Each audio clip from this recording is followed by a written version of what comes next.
Gardez-vous des faux prophètes. Ils viennent à vous en vêtements de brebis, mais au-dedans, ce sont des loups ravisseurs. Oui, mesdames et messieurs, aujourd'hui, nous allons parler des faux prophètes.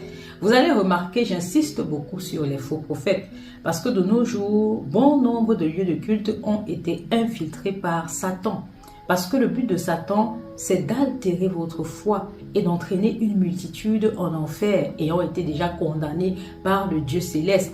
Satan œuvre par tous les moyens afin de ravir la destinée de beaucoup de brebis. Et il y a bon nombre de brebis qui se sont égarées à cause des faux prophètes qu'il a décidé d'infiltrer dans les églises. Donc c'est un enseignement que le Seigneur aimerait nous donner aujourd'hui. Ce sont des instructions.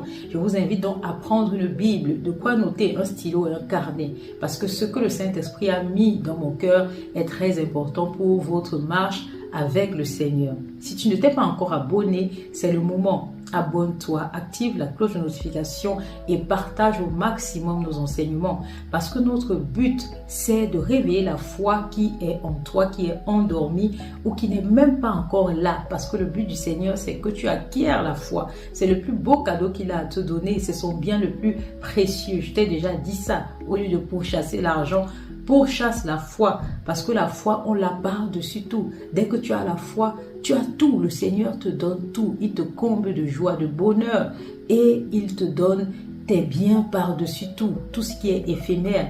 Donc, il faut partager massivement. Notre chaîne permet d'ouvrir les yeux des aveugles, permettre aux sourds d'entendre et aux boiteux de marcher, c'est-à-dire ceux-là qui sont un pas dans le monde, un pas avec le Seigneur. Il est important de comprendre que dès lors qu'on a mis la main à la charrue, ce n'est pas bon de regarder en arrière.